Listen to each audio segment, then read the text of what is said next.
La radio de la communauté au micro Dean Lewis. Salut à tous mes invités. Bonsoir, John Lewis. Salut à monsieur le député suppléant il est Camara. Bonsoir, monsieur John Lewis. Bonsoir, Aristide. Voilà Bonsoir, toutes nos Greg. excuses que nous avons connues au départ. Donc, pour commencer cette émission sur notre chaîne YouTube, je m'en excuse énormément. Nous avons en partenariat avec Aristide MoBBC, Brazza Paris Info, tout le monde est d'accord. Un invité surprise ici, c'est le député suppléant. Il est Camara, qui est député suppléant de la deuxième circonscription d'Ifondo. Alors, vous avez pour député ici Madame Dolama Virginie, premier questeur de l'Assemblée nationale. Alors, bonsoir, monsieur Ilé. Bonsoir, monsieur John Lewis. Alors, vous êtes donc de passage à Paris et c'est pour nous un plaisir que de vous avoir sur un même plateau, c'est-à-dire Brazza Paris Info et Jill Lewis, donc la radio de la communauté à Chicago. Alors, avant de commencer, nous voudrions j'allais dire, bien savoir ce que vous êtes, monsieur Ilé. Un mot succinct sur vous-même. Je suis Ile Camara, député suppléant de la deuxième circonscription d'Ifondo. Je suis membre du Parti congolais du travail et je suis conseiller politique du premier secrétaire de la force montante, le camarade Juste Bernardin-Gabé. Voilà, il y a un mot qui sonne très fort, force montante. Force montante congolaise, oui, c'est l'organe de jeunesse du Parti congolais du travail. Voilà, mais vous venez à titre donc parler, j'allais dire, de votre circonscription, notamment celle d'Ifondo. Et ceci nous permet d'aborder les rapports, donc notamment votre élection comme député avec Madame Virginie Dolama, donc pour laquelle vous êtes le suppléant. Alors, est-ce que vous pouvez revenir sur les conditions dans lesquelles vous avez été élu? Vous savez que en Occident, ce qui compte et qui crée la crédibilité, c'est d'abord l'élection d'un leader et que cette élection ne soit entachée d'aucune irrégularité. Vous pouvez, dans le cas précis, nous dire que vous avez régulièrement été élu et qu'il n'y a pas autour de vous des contestations. Bien, mais nous avons été élus de façon libre et démocratique. La preuve, nous sommes allés quand même au deuxième tour où nous avons dû maximiser nos efforts pour pouvoir l'emporter sur le suffrage de nos mandants. L'élection s'est déroulée dans un climat apaisé, mais comme nous sommes dans l'arrière-pays, il y a eu quelques couacs mineurs et qui ne pouvaient pas non plus être considérés comme étant des soucis capables de pouvoir annuler une élection ou d'invalider un résultat quelconque. Voilà. Maintenant, venons sur les rapports que vous entretenez avec ces populations. Je disais l'autre jour à un autre député que j'ai reçu sur cette tribune que généralement, la députation ou l'élection, l'électorat, ça a toujours été une vache à lait, en quelque sorte. Et que nous voulons savoir si vous-même vous êtes d'Ifondo, parce qu'on sait qu'il y a quelques députés qui, au pays, ont parachuté, par exemple, du nord au sud ou du sud au nord, et se faire élire de la façon la plus écrasante possible. Alors, est-ce que vous-même, monsieur Hillé, aviez-vous des rapports multiformes avec ces populations? Qu'avez-vous fait avant cette élection? Avez-vous une maison à Ifondo? Avez-vous des parents? Est-ce que vous entretenez des rapports étroits avec eux? D'accord. Pour répondre à votre question, déjà, je suis originaire du département de la Nicolas. Je suis Bomitaba. C'est c'est quasiment l'ethnie majoritaire du département de la Nicolas. Je suis ressortissant des Pénats, mais le village natal familial se situe dans ma circonscription et c'est même répertorié sur la carte administrative du Congo. Vous verrez sur la carte administrative du Congo, à côté d'Ifondo, un village qui s'appelle Ngunza et entre parenthèses, vous avez le nom Camara. Alors, je rappelle que nous recevons à ce micro du journal La Communauté et au micro de Brazza Paris Info, Aristide MoBBC, tout le monde est d'accord, voilà comme on le dit, monsieur Ile Camara, qui est député suppléant de la deuxième circonscription d'Ifondo. Avant donc de passer à Aristide, qui, je le vois là-bas en train d'affûter ses armes pour quelques questions. Alors, monsieur, nous allons aborder l'aspect projet. Vous avez été élu certainement sur la base d'un cahier de charges, d'une fiche, des difficultés des populations. Pouvez-vous nous parler des difficultés ou bien des projets que vous avez commencé déjà à initier ou qui ont déjà été réalisés? Bien, en termes de projet, il était d'abord important de prendre la température de la circonscription, d'identifier les besoins de cette population et après de pouvoir leur faire la proposition de certains projets capables de soulager leurs difficultés. Le département de la Likwala est un département extrêmement enclavé, comme vous le savez, et nous avons comme première difficulté déjà au niveau du plan, sur le plan plutôt, j'allais dire, de l'éducation nationale, où depuis bientôt une dizaine d'années, les enseignants titulaires ont du mal à accepter les affectations dans le département de la Likwala sous prétexte qu'ils ne sont pas bien logés et avec toutes les complications qui entraînent parfois le déplacement et le redéploiement du personnel enseignant dans l'arrière-pays. Et à ça, on rajoutera aussi les difficultés sur le plan sanitaire. Nos hôpitaux sont dans un état d'abandon, de délabrement total. Et c'est cela qui nous peine beaucoup. Donc, nous avons l'ambition, nous avons à cœur de pouvoir amener l'exécutif à mettre beaucoup plus d'hargne et de combativité dans le dénouement de ces mots qui minent le quotidien triste des Likwaliens et particulièrement des habitants de ma circonscription où on a observé l'année dernière plusieurs mois d'arriérés de salaire au niveau des vacataires. Et cela a été un très, très, très grand problème, mais par la force des choses, nous avons pu, avec les moyens de bord, pouvoir ramener les enfants sur le banc de l'école et nous continuons à suivre leur scolarité.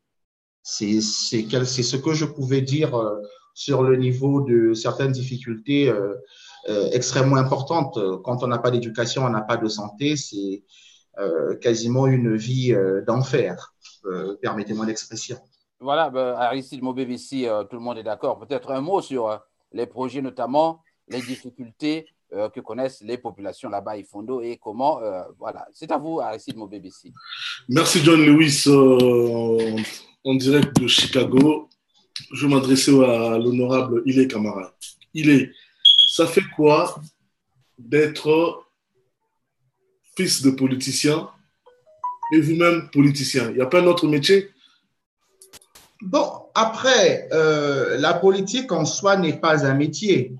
Je suis tombé dans la politique effectivement depuis ma plus tendre enfance. J'ai été bercé dans ce milieu-là et de par ma nature, j'ai toujours à cœur à venir en aide, à contribuer, à apporter le peu de connaissances, le peu d'énergie que j'ai pour pouvoir soutenir et accompagner ce que je peux accompagner.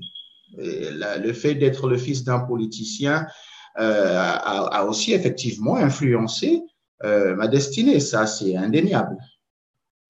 Mais quand vous dites que la Likwala, c'est une région qui est très enclavée, nous savons tous que votre père, c'est un haut dignitaire de la Likwala. Donc, en un mot, vous venez continuer le travail inachevé par votre père. Bon, mon père est un haut dignitaire, comme vous l'avez dit, du département de la Likwala, mais il n'est pas l'État congolais. Il n'appartient pas à un citoyen aujourd'hui d'aller refaire des routes, d'aller refaire des hôpitaux, d'aller refaire des écoles. Ils ont, avec leurs moyens, accompagné les populations comme ils ont pu, mais maintenant, il revient à l'État de prendre ses responsabilités. Cette charge n'incombe pas aux individus qu'ils sont. Qu'est-ce qu'est-ce qui va vous différencier, vous et votre père, à la langue? Vous allez réussir là où lui, il a échoué. Nous pensons que les défis ne sont plus les mêmes. Vous parlez là d'une classe politique qui est en action depuis les années 60. Nous sommes entrés en politique il y a 10 ans. Et les défis auxquels nous sommes confrontés, nous, les défis du nouveau millénaire, n'ont absolument rien à voir avec les défis à l'époque de nos parents. Nous n'avons pas la prétention de dire que nous allons faire mieux qu'eux, mais nous allons nous appuyer sur leurs erreurs pour parfaire notre chemin. Voilà, je voudrais revenir sur cet aspect important soulevé par Aristide Mauvais-Bessi. Je rappelle à tous ceux qui nous suivent sur Facebook que vous avez la possibilité de poser vos questions donc par écrit et nous allons les poser à l'invité, donc les relayer en audio. Alors, est-ce que vous avez, dans le même sens que Aristide, une ligne de partage précise entre ceux qui ont dirigé avant vous et vous les jeunes? Quelle est cette démarcation? Que reprochez-vous à cette génération et comment pensez-vous initier une autre démarche qui contraste avec ce qu'on aura décrié? Bon, mais je pense l'avoir dit dans mon propos à notre frère Aristide. Cela revient et toujours à cette question de défi. Les défis et les enjeux ne sont pas les mêmes. À l'époque, les défis étaient beaucoup plus concentrés sur… nous avons d'abord eu l'indépendance, après il a fallu gérer l'indépendance avec tout ce qui a suivi de douloureux. Nous sommes après entrés dans la démocratie. Il y a eu tout ce qu'il y a eu. Aujourd'hui, le pays est en totale reconstruction et nous estimons que l'ancienne classe politique, ces bibliothèques vivantes, ont donné au Congo le maximum d'eux-mêmes et qu'il était important que la jeune classe que nous sommes puisse reprendre le relais, naturellement en s'appuyant sur leur expérience à eux. Nous ne pouvons pas avoir la prétention de dire que nous allons les balayer d'un revers de la main et de se mettre en position d'accusateur ou de donneur de leçons. Bon, je rappelle que nous avons depuis l'Angola un auditeur ou un téléspectateur, M. Donald Tanké, qui suit le direct depuis l'Angola. Et vous avez Patrick Munzeo qui veut que vous fassiez un bilan de 10 ans, mais ça va être difficile. Est-ce qu'en quelques secondes, que répondez-vous à M. Patrick Munzeo qui veut que vous fassiez votre bilan de gestion de 10 ans? Bilan de gestion de 10 ans, je suis entré en politique il y a 10 ans. Je n'ai jamais occupé de fonction de décision. J'ai suivi mon parcours normal au niveau des instances de mon parti. Je pense que nous saurons et nous avons l'obligation d'être jugés à la fin de la mandature dans laquelle nous sommes depuis le mois de juillet. Voilà, nous sommes donc, et je reviens encore sur, excusez-moi, je vous informe que nous avons pour inviter aujourd'hui M. Ile Camara. Ile Camara qui est député suppléant de la 2e circonscription d'Ifondo et donc Madame Virginie Dolama est premier quaesteur de l'Assemblée nationale. C'est très intéressant ça, vous avez votre député qui est au bureau de l'Assemblée. C'est un privilège, non, M. Ile? Ah, ça c'est sûr, oui. Alors, en termes de privilèges, essayez un peu de montrer que vous avez cette possibilité de mieux faire que les autres qui ne sont qu'au banc des députés, notamment avec vos rapports avec le gouvernement. Tous les députés au niveau de l'Assemblée nationale sont logés à la même enseigne.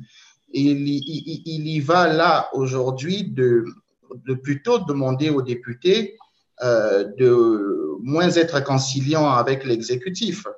Il va falloir réellement aller au combat pour mener l'exécutif à prendre à bras le corps les problèmes que nous rencontrons dans nos circonscriptions respectives. Et je peux vous dire aujourd'hui que quand on est élu d'une circonscription, on est élu national. Aujourd'hui, il n'y a pas que les problèmes d'Ifondo qui sont notre priorité. Voilà. Avant d'aborder l'actualité avec Aristide Mauvais-Bessi, nous avons une question qui est peut-être prise à l'indiscrétion. Monsieur El Hadj Diouf il vous demande, à part le fait de faire de la politique, avez-vous un métier? Ben oui, bien sûr. Je suis douanier de formation et je suis actuellement en mise en disponibilité. Et voilà, donc Monsieur El Hadj Diouf, Monsieur Ile est douanier et donc n'assure pas en ce moment ses fonctions du fait de la lourde tâche qui le préoccupe au niveau de l'Assemblée. Alors, Aristide Mobébissi, nous allons donc passer à l'actualité, notamment à la politique comme telle, avec vous. Il est Camara, la première question, c'est le livre de, si je peux dire, un de vos mentors, Denis Christelle Sassou Nguesso, que tout le monde a critiqué. Il a plagié le livre de M. Senghor. Qu'est-ce que vous répondez à un de vos mentors? Ben, c'est extrêmement gros texte. Ça veut tout simplement dire que Senghor aurait plagié ceux qui sont passés avant lui. En termes de littérature, personne ne peut s'approprier le titre d'un ouvrage. C'est une polémique que nous avons trouvée nauséabonde. Elle était de très mauvais goût. Cette polémique, elle était très basse. Quand Christelle dit « les mots qui minent notre société, c'est la corruption », il ne se fout pas de lui-même, tout en sachant qu'il a plusieurs milliards qu'on cite dans les grands quotidiens économiques du monde. Vous savez, monsieur Aristide, le peu d'instructions que j'ai pu recevoir à l'école m'interdit de virer sur la rumeur et encore moins sur ce que je qualifie de ragot, parce que jusqu'à preuve de contraire… Panama Papers, ce n'est pas une rumeur, c'est des sorciariums des journalistes. Jusqu'à preuve de contraire, nous n'avons aucune preuve matérielle de toutes ces allégations-là. Les biens mal acquis, ce n'est pas aussi une rumeur. Les biens mal acquis ne sont pas une rumeur selon vous. Mais aujourd'hui, un citoyen congolais a la possibilité, vous n'allez pas me dire que tous ceux qui sont propriétaires en France sont forcément des politiciens. C'est ridicule. C'est ridicule. C'est des gens qui gagnent bien leur vie et qui peuvent se permettre de pouvoir s'acheter certains biens. Et surtout que nous savons comment ça se passe ici en France. Pour la plupart du temps, ce sont des crédits. Mais alors, pourquoi est-ce qu'on veut s'attarder là-dessus? C'est un peu ridicule. Juste une question. Est-ce que un monsieur comme Christelle, je ne sais pas, il touche combien à la SNPC, s'il prend un crédit en France pour acheter une maison à 1 million d'euros, par exemple, il va rembourser ce crédit au bout de combien de temps? Après, je ne connais pas.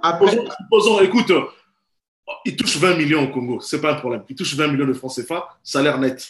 S'il prend une maison ici à 1 million d'euros, qui était 1 million 500, son appartement de rue, comment s'appelle ça, la rue de la Cour, évalué à 1 million 500, 2 millions d'euros. S'il touche 20 millions, qui fait dans les 20 000 euros, il va rembourser cet appartement à 2 millions au bout de combien de temps? Il doit travailler au moins 100 ans. Après, tout cela revient à la confidentialité des arrangements qu'il a pu avoir avec le promoteur immobilier et la banque. Ça, je ne peux avoir aucune information là-dessus. D'accord. Bon. En ce qui concerne les audios qui circulent sur la toile, vous qui venez de la force montante, les anciens vous font confiance. Je ne sais pas si ce sont vos amis, s'il faut les qualifier ainsi, parce que ce sont vos collègues, certains.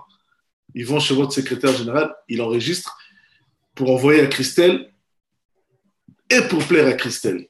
Vous trouvez ça normal, monsieur Camara?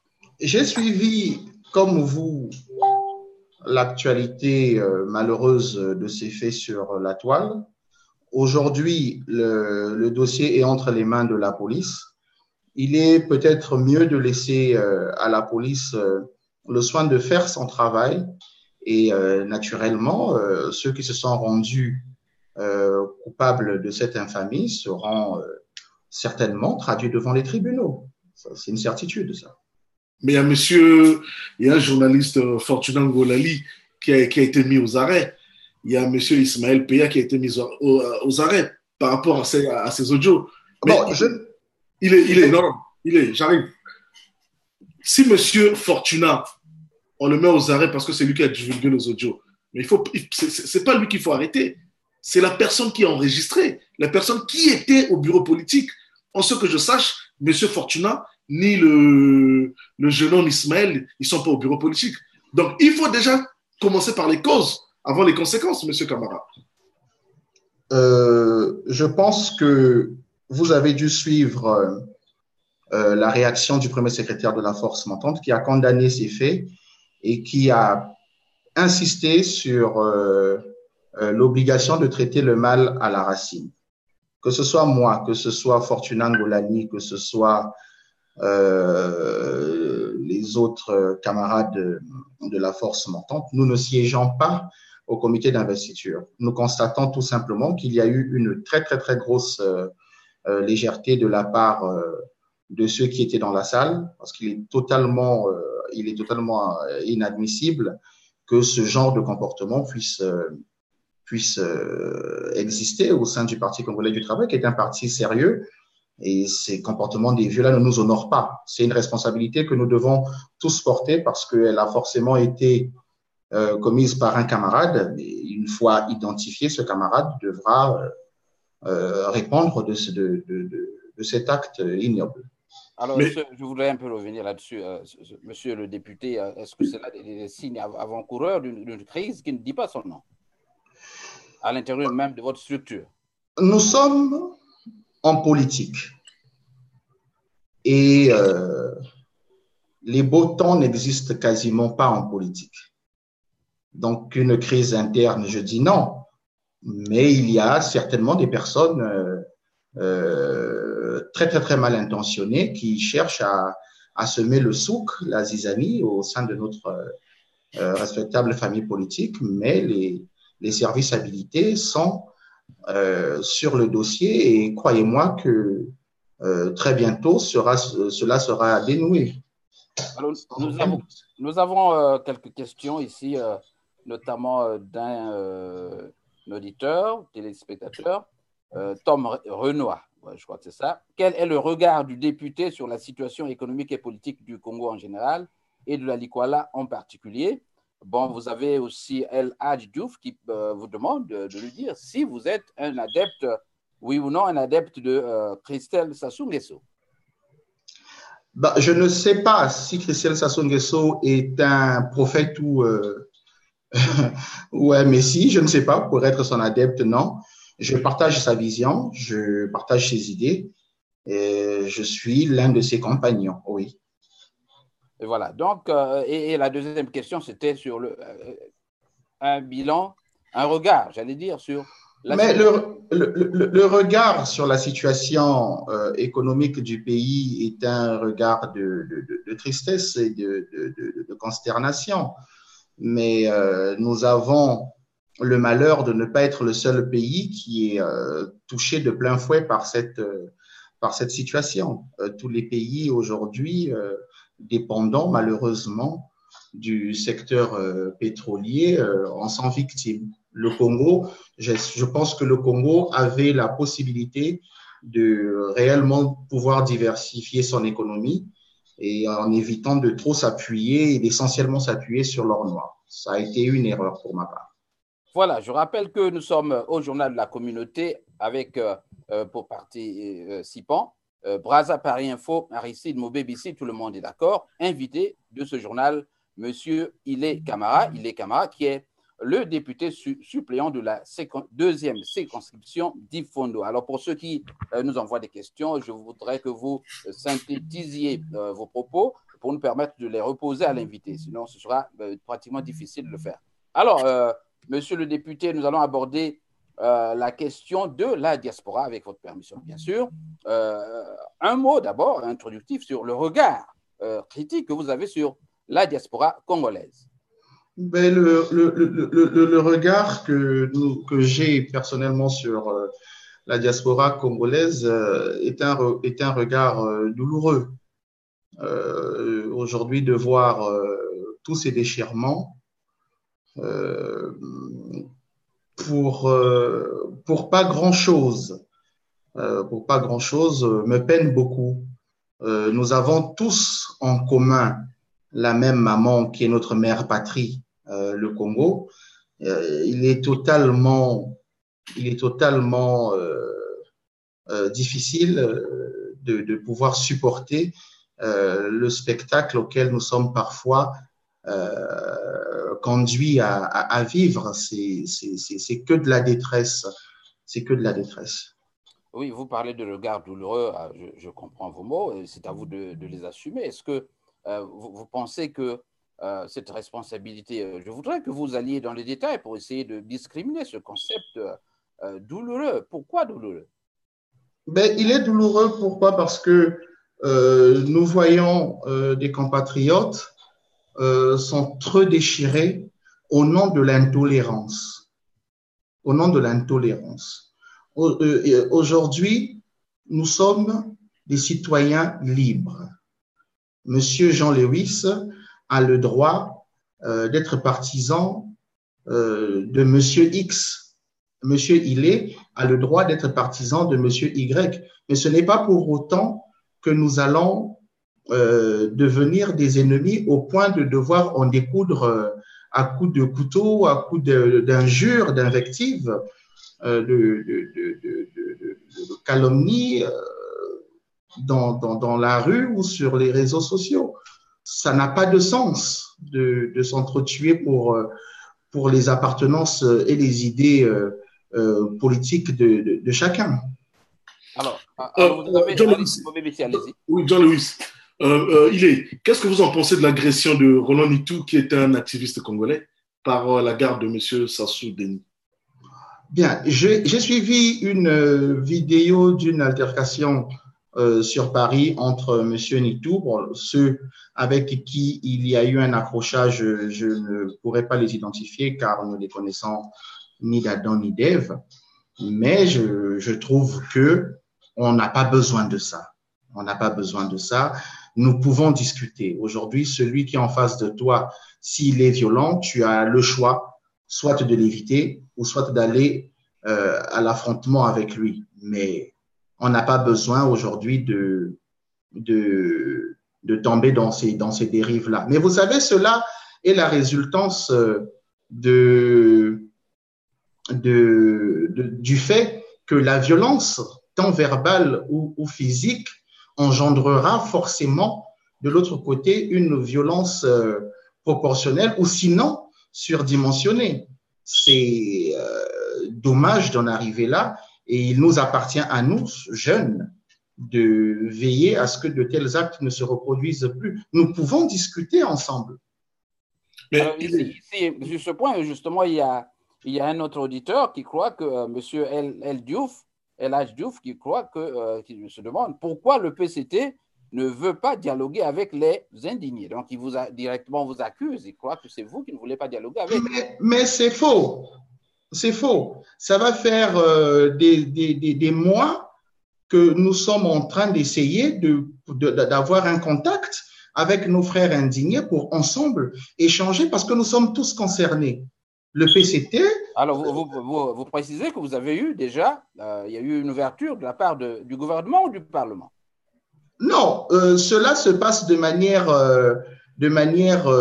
individuelle. Il n'y a pas une ordonnance ou un ordre de mission établi pour que des négociations ou quoi que ce soit, bon, négociation, le terme est un peu trop gros, qu'un contact puisse être établi avec X ou Y. C'est beaucoup plus des réactions spontanées de patriotes qui estiment qu'il est important quand même de pouvoir discuter. Nous avons la capacité de pouvoir le faire. Le Congo est petit. Nous sommes forcément tous liés par une personne, forcément. Aristide Mobébissi, sur la question, peut-être une question. Oui, sur la question, mais la violence, monsieur Camara, c'est vous qui êtes au pouvoir qui ramenez la violence. Qui a commencé avec cette violence? C'est monsieur Sassou Denis. Souvenez-vous, le 5 juin 1997, quand il est venu attaquer les institutions issues de la conférence nationale élue démocratiquement. C'est là est partie cette violence. Mais nous allons là entrer dans un débat qui, pour ma part, n'a pas lieu d'être. Le président Denis Sassou Nguesso n'a jamais, de manière programmée, calculée, attaqué une quelconque institution de la République.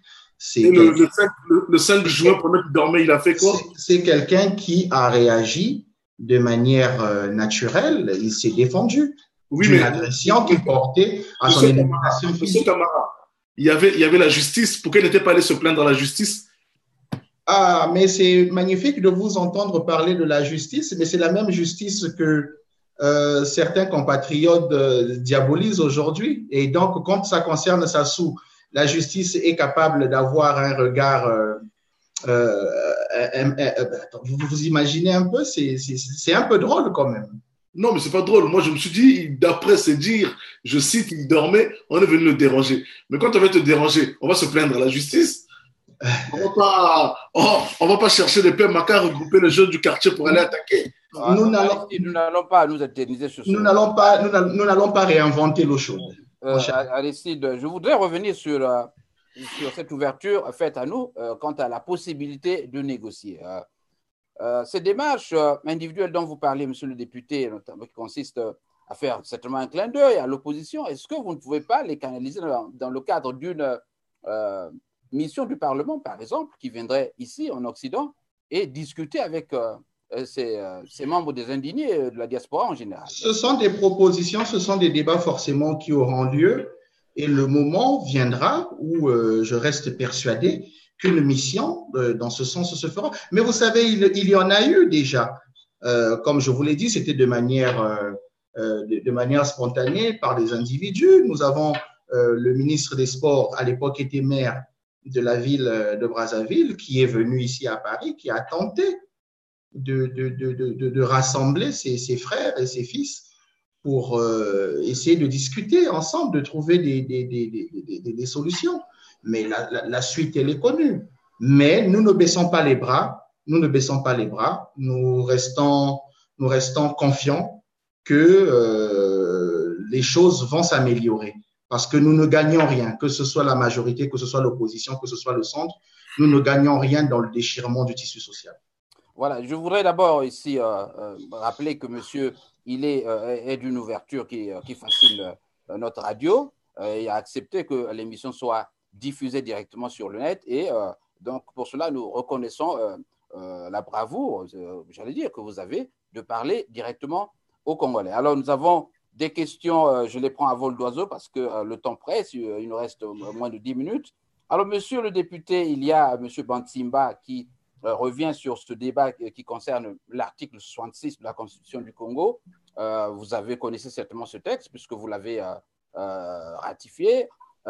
On parle de l'article 66 qui serait un obstacle pour Kiki quant à la possibilité de se présenter comme candidat à l'élection présidentielle. Pensez-vous, vous connaissez ce texte, que le contenu de cet article est un obstacle majeur quant à la possibilité de Kiki, Christelle Nguesso, de devenir président pour quelle raison cet article serait un obstacle à une éventuelle ou une probable ou une pseudo-candidature de l'honorable Denis Christelle à briguer la magistrature suprême? On dit qu'il faut être né de père, je crois, congolais et de mère congolaise, d'origine, je crois. Bon, je n'ai pas le texte sous mes yeux. Est-ce que nous rentrons pas là dans un débat qu'il y a eu en Côte d'Ivoire où il y avait eu le concept de l'ivoirité pour écarter le candidat Alassane Ouattara? Il n'y a aucun article dans notre Constitution qui empêche à quelqu'un d'être candidat à l'élection présidentielle sous la base de sa nationalité. Voilà, donc vous croyez que cet article ne fait l'ombre d'aucun doute, que tout est clair et qu'il n'y a pas à douter du fait que M. Christelle Sassou Nguesso pourrait éventuellement se présenter comme candidat à la présidence dans quelques années. Si telle est son ambition, si telle est sa vision, je ne vois pas un obstacle quelconque au fait qu'il soit candidat. Alors, une autre question rapidement, Aristide, je te donne la parole en quelques secondes. Sur la diaspora, on revient sur la diaspora. Là, il y a un auditeur qui croit que cette diaspora n'a pas le droit de vote. Est-ce qu'au niveau du Parlement, vous avez essayé d'initier un projet de loi qui permette aux Congolais de voter à l'étranger comme les autres? Nous avons déjà des problèmes au niveau local pour pouvoir organiser des élections sans encombre. Nous n'avons pas fini de corriger ces problèmes-là sur le plan local. Nous n'allons pas partir du coq à l'âne. Chaque chose en son temps. Le temps viendra où cette diaspora, qui est très importante pour l'avenir du Congo, aura la possibilité de faire valoir son droit civique. Aristide Mobebisi? Oui, mais je me souviens d'une interview que j'ai eue avec Thierry Mongala avant de changer la Constitution. Qu'est-ce qu'il disait? Je cite, Aristide, on doit changer la Constitution afin que la diaspora puisse avoir le droit de vote. Et malheureusement, on a changé la Constitution, la diaspora ne vote toujours pas. Mais c'est ce que j'ai dit dans mon propos précédent. Nous avons des problèmes sur le plan organisationnel au pays. Nous n'avons pas fini de les corriger. Est-ce que vous allez trouver sérieux qu'on puisse, n'ayant pas corrigé les problèmes au Congo, organiser et donner la possibilité aux Congolais de la diaspora de se rendre dans nos ambassades pour aller voter? Ça va être très compliqué. Chaque chose en son temps, ne mettons pas la charrue avant les bœufs. Après, le gouvernement sera une fois de plus taxé de fraudeurs et d'autres. Non, chaque chose en son temps.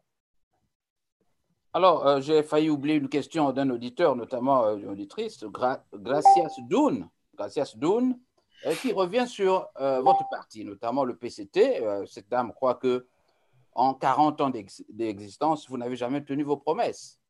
Est-ce que, monsieur Hilé, à l'intérieur même de la structure, notamment du PCT, êtes-vous, les jeunes, en train, je vous vois très jeunes, courageux, êtes-vous en train d'initier une dynamique pour faire en sorte que ces habitudes du passé, que vous tourniez, j'allais dire, le dos aux habitudes du passé?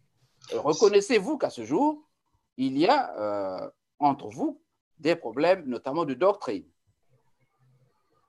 Nous ne pouvons pas être comptables du bilan des anciens. Nous sommes arrivés en politique il y a 10 ans et pour la plupart, nous n'avons occupé aucune fonction de décision. Le Parti congolais du travail a eu son moment où il était parti-État, parti unique, où la gestion du pays incombait au parti. Mais avec l'avènement de la démocratie, il n'appartient plus au Parti congolais du travail d'être responsable de la gestion du pays. Ça ne devrait pas être la responsabilité du Parti congolais du travail. Nous allons bientôt conclure cette émission. Aristide Mobebisi, peut-être un dernier mot? Un dernier mot, une dernière question peut-être, je poserai à M. Camara. Quelles sont les perspectives dans les 20 prochaines années pour le pays et le Parti congolais du travail, qui a 40 ans a échoué à montrer ses limites? Ça, c'est votre vision et que je respecte, mais elle n'est pas la mienne. Parce que si en 40 ans d'existence, le Parti congolais du travail avait échoué, il n'existerait plus en ce moment. Nous sommes le parti politique le mieux implanté et je dirais même sur toute l'étendue du territoire national, vous trouverez un militant du Parti congolais du travail. Donc, nous avons, sur ce point-là, je ne pense pas que nous ayons échoué et la preuve des adhésions massives continue à se faire au niveau du nous enregistrons, beaucoup d'adhésions et même de personnes extrêmement jeunes. C'est un parti qui a son avenir, mais le Parti congolais du travail doit se mettre en phase avec les défis du nouveau millénaire. Il doit s'adapter. Le monde bouge. Il est important que le Parti congolais du travail puisse bouger en même temps que le monde. Alors, voilà, je sais que vous n'êtes pas, comme l'affirme ici, je ne sais pas si c'est son point de vue, M. Bantimba, qui croit que vous êtes toujours des gens du futur. Je voudrais donc, pour conclure, d'abord vous remercier d'être venu à cette tribune, monsieur. J'espère que vous allez répondre à Bantimba, que vous n'êtes que des gens du futur. Mais pour conclure, monsieur le député, je voudrais d'abord vous dire que nous sommes très heureux de vous avoir reçu sur cette antenne, mais je vous donne la possibilité de revendre l'image de votre circonscription, notamment la 2e d'Ifondo. Un message à cela et certainement revenir sur des aspects que nous aurions effleurés et ou oubliés pendant cet entretien, monsieur le député. Bien, pour répondre à M. Bantimba, j'espère que je n'écorche pas son nom, effectivement, nous sommes des hommes du futur parce que nous nous projetons dans le futur. Un mouvement qui ne se projette pas dans le futur n'a pas lieu d'être. Comment voulez-vous parfaire les choses si vous ne vous projetez pas dans le futur? C'est même très dangereux d'ailleurs. Maintenant, pour revenir à ma circonscription qui je l'ai dit au début de mon propos, qui est une circonscription qui est dans un état d'enclavement total. Nous sommes dans la détresse, et cela depuis des années, ce n'est pas d'aujourd'hui, et nous attendons de l'exécutif de réels efforts, pour que les conditions de vie des populations du département de la Likoala puissent réellement s'améliorer. Nous avons parfois le sentiment d'être un peu laissés pour compte. Mais concrètement, qu'est-ce que vous demandez au Parlement? Est-ce que ça bouge? Est-ce que vous faites des déclarations? Est-ce que vous allez voir M. Mvouba pour lui dire que vous êtes en difficulté? Concrètement. L'exécutif est au courant de toute la situation. Il y a un programme du gouvernement qui est mis en place. Il faut laisser à celui-ci le temps de pouvoir appliquer son programme. Au moment où nous sentirons qu'il n'avance pas, vous pouvez nous faire confiance que nous ne nous prenons pas l'occasion de les interpeller lors des débats à l'Assemblée. Vous pensez que quelque chose se fait concrètement. Alors, il faut faire bouger. Est-ce que vous repartez là-bas à Ifondo faire des meetings pour rassurer les populations? Parce que c'est ça qui est important. Sans pression. Il y a des canaux de diffusion d'informations qui existent entre nous et la population. Les informations sont retransmises en temps et en heure. Et la population est fatiguée d'attendre parce que là, on nous considère encore comme des gens en campagne. Non, le moment de la campagne est loin derrière. Il faut laisser la place à l'action maintenant. Voilà. C'était donc Monsieur Ile Camara, de passage à Paris, et qui a tenu à s'adresser aux Congolais de la diaspora et du monde à travers ce plateau organisé par Jean Lewis et Aristide Mobébissi, Congo Live 11 et Brazza Paris Info. Merci à tous les amis branchés sur la radio de la communauté et sur Brazza Paris Info. Et bonne journée à vous. Merci.